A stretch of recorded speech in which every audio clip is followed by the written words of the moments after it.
A luta livre profissional é construída sobre 3 tipos clássicos de personagens: o Babyface, o heel e o Twinner, que transita entre os 2 extremos. O papel do Babyface sempre foi essencial, já que tradicionalmente são os personagens queridos pelo público, enquanto os heels são os mais odiados. No entanto, com a evolução da audiência e das narrativas, nem sempre os Babyfaces são recebidos com aplausos. Alguns acabam sendo vaiados e muitas vezes isso acaba levando a um heel turn. Ainda assim, existem lutadores que conseguiram manter a sua imagem de herói por toda a sua carreira, sem nunca precisarem se tornar heels. Alguns Babyfaces são tão carismáticos e genuinamente adorados que é difícil para o público torcer contra eles. No final das contas, os melhores Babyfaces são aqueles que conquistam a torcida de forma natural, seja se mantendo como heróis a carreira inteira ou fazendo um trabalho tão bom que nem precisam mudar de lado para continuarem relevantes. Então galera, nesse vídeo eu vou falar para vocês 10 lutadores da WWE que nunca foram heels. Mas antes da gente prosseguir pro nosso vídeo, você já sabe, né? Não esquece de curtir esse vídeo, se inscrever no canal, ativar o sininho e comentar aí embaixo tudo isso que eu vou passar para vocês, beleza? Então, sem mais delongas e sem mais papo furado, partiu pro vídeo. Matt Riddle. Matt Riddle conquistou rapidamente o público no main roster com seu estilo descontraído e carisma natural. Conhecido como The Original Bro, ele se tornou campeão dos Estados Unidos e também venceu os Raw Tag Team Championships 2 vezes ao lado de Randy Orton. E a parceria com Randy Orton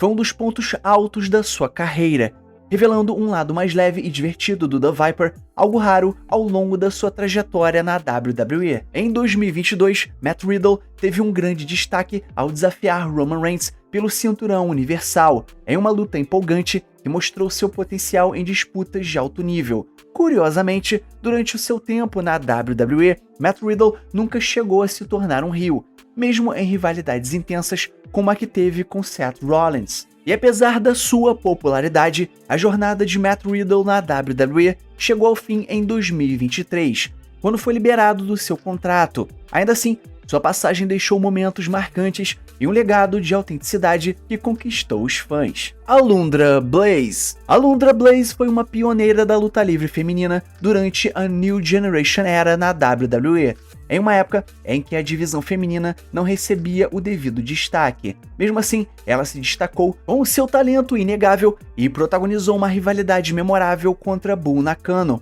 considerada por muitos como o ponto alto da divisão feminina nos anos 90.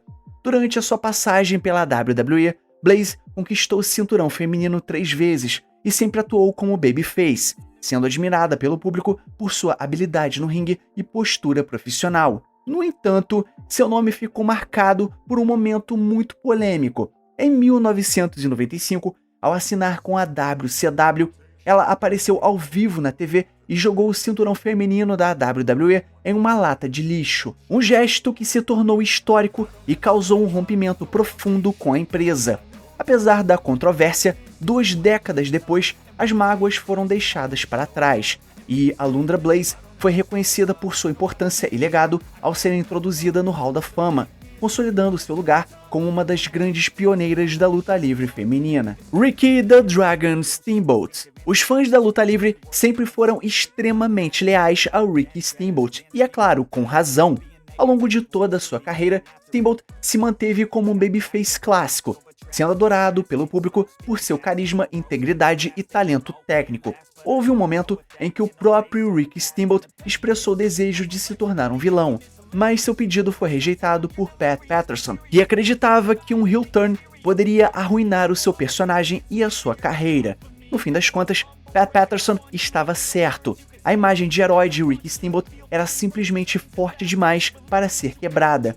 O ponto alto de sua trajetória veio em 1987, com uma vitória sobre Macho Man Randy Savage na WrestleMania 3 pelo cinturão intercontinental, um dos combates mais aclamados da história da WWE. Anos depois, em 2009, quando Ricky the Dragon Steamboat retornou aos ringues para uma breve rivalidade com Chris Jericho, a resposta do público foi imediata. Mesmo após décadas afastado, os fãs mostraram quanto ainda o admiravam.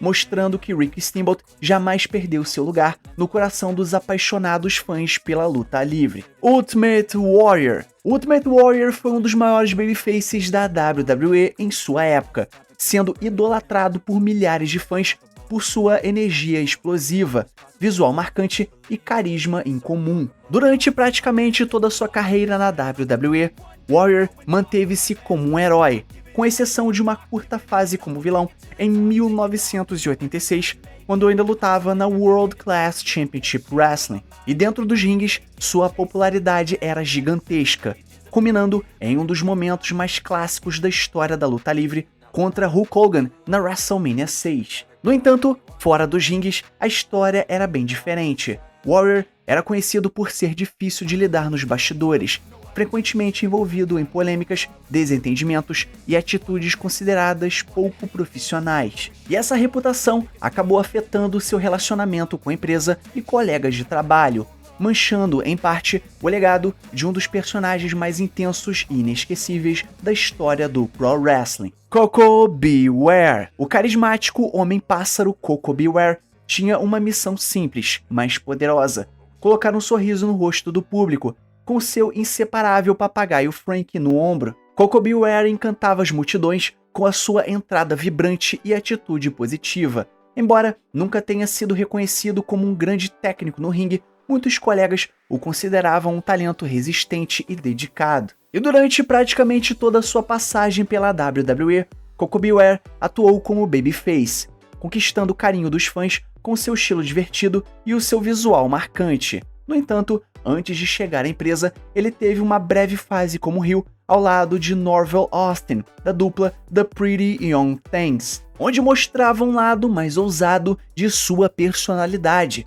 Mesmo sem grandes títulos em sua carreira, o impacto de Koko B. Ware no entretenimento e sua contribuição para a popularização da luta livre o levaram para o Hall da Fama da WWE, um reconhecimento merecido para um personagem que, acima de tudo, levava alegria para os fãs. Goldberg. Goldberg sempre foi apresentado como um grande herói na WWE, um powerhouse imbatível que raramente mostrava fraquezas. No entanto, sua relação com os fãs teve altos e baixos. Mesmo sendo um babyface durante toda a sua passagem pela empresa, sua despedida original na WrestleMania 20 foi marcada por vaias intensas, refletindo o descontentamento do público com os bastidores da época. Ainda assim, sua volta triunfal em 2016, onde destruiu Brock Lesnar no Survivor Series, reacendeu o interesse do público e o colocou novamente em destaque. Nos anos seguintes, Goldberg foi 2 vezes campeão universal, vencendo Kevin Owens e Bray Wyatt, decisões que desagradaram parte da base dos fãs, especialmente aqueles que viam esses talentos em ascensão, sendo usados apenas como um degrau para um nome do passado. Isso acabou alimentando uma percepção negativa em torno dele, e muitos acreditam que um Goldberg como heel poderia ter funcionado muito bem, explorando justamente esse ressentimento dos fãs. Em 2024, Goldberg anunciou que teria uma luta de aposentadoria em 2025, e essa luta acabou sendo contra Gunther no Saturday Night's Main Event. E infelizmente para ele e para Gunther, o combate não foi um dos melhores. Bruno Sammartino. Bruno Sammartino foi por um tempo o pilar central da WWE, ou melhor, da WWF, como era conhecida na época. Sob o comando de Vince McMahon Sr., o pai de Vince McMahon, Bruno nunca precisou virar um vilão para conquistar o respeito e a admiração dos fãs. Sua postura firme, carisma natural e força bruta o transformaram no herói ideal para uma geração inteira. Com um reinado histórico de 2.803 dias como campeão mundial, ele se tornou sinônimo de credibilidade e longevidade nos ringues. E apesar de ter saído da empresa em maus termos, Bruno Sammartino eventualmente fez as pazes com a WWE e foi introduzido no Hall da Fama, em um momento que emocionou fãs e colegas de profissão. Seu falecimento em 2018 marcou o fim de uma era, mas o seu legado permanece vivo como padrão de ouro para o que um verdadeiro babyface deve representar. Ele foi e sempre será o campeão do povo. Sting. Sting foi por décadas o símbolo da lealdade à WCW. Mesmo após o colapso da empresa em 2001, o ícone recusou-se a ir para a WWE, mantendo a sua mística intacta por 13 anos. quando finalmente fez a sua tão esperada estreia na WWE durante o Survivor Series de 2014, os fãs imaginaram que ele teria uma trajetória épica. No entanto, a realidade foi bem diferente. Sua primeira luta foi contra Triple H na WrestleMania 31, e para a surpresa de muitos, ele acabou perdendo. A WWE optou por dar a vitória ao seu veterano ao invés de usar o momento para consagrar Sting.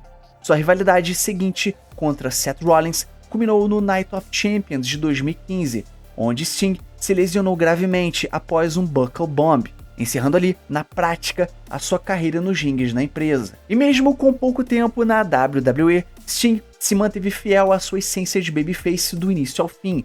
Ele foi introduzido ao Hall da Fama da WWE em 2016 e pouco depois se despediu da companhia. Apesar da curta passagem, sua lenda como um dos maiores nomes da luta livre mundial já estava mais do que garantida. Tito Santana. Tito Santana foi um dos babyfaces mais consistentes e carismáticos da era de ouro da luta livre.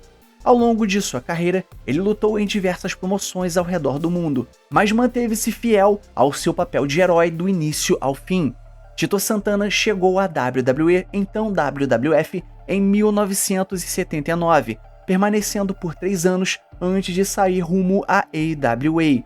Ele retornou à empresa em 1983 e logo se destacou ao conquistar o cinturão intercontinental, se tornando um dos rostos mais queridos da década de 80. Sempre respeitado pelo público, Tito Santana era o tipo de lutador que representava os valores tradicionais da luta livre: coragem, honra e respeito.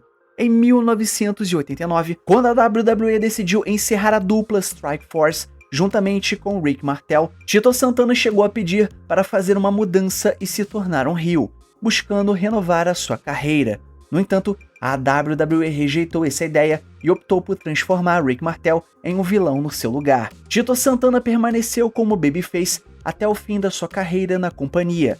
Após deixar a WWE em 1993, ele continuou se apresentando em outras promoções e ainda fez uma última aparição pela empresa em 1997. Mesmo nunca tendo mudado de lado, Tito Santana sempre foi lembrado como um dos bons mocinhos da história da WWE e um dos mais constantes também. Rey Mysterio. Rey Mysterio é mais um daqueles lutadores que são simplesmente queridos demais para virar um heel. Embora o mestre do 619 tenha feito um heel turn na WCW, essa tentativa acabou não dando certo. Na WWE, ele conquistou o público como aquele underdog que todo mundo torce.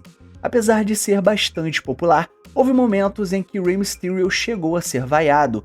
Uma dessas raras ocasiões foi na WrestleMania 22, quando ele venceu Randy Orton e Kurt Angle e conquistou o cinturão mundial. E outra vez que o público reagiu negativamente foi em 2014, quando o Rey Mysterio entrou no número 30 no Royal Rumble e os fãs queriam ver Daniel Bryan na luta. E a gente sabe perfeitamente que o culpado não foi o Rey Mysterio, mas na época os fãs estavam pé da vida por não verem Daniel Bryan na luta. E mesmo assim, Rey Mysterio sempre foi muito querido e conseguiu se manter como um dos babyfaces mais carismáticos e respeitados da história da WWE. Então galera, chegamos no final do nosso vídeo. Então não esquece de curtir esse vídeo, se inscrever no canal, ativar o sininho e comentar embaixo tudo isso que eu passei pra vocês, beleza? E o mais importante, é claro, somos Pro Wrestling! Valeu e fui!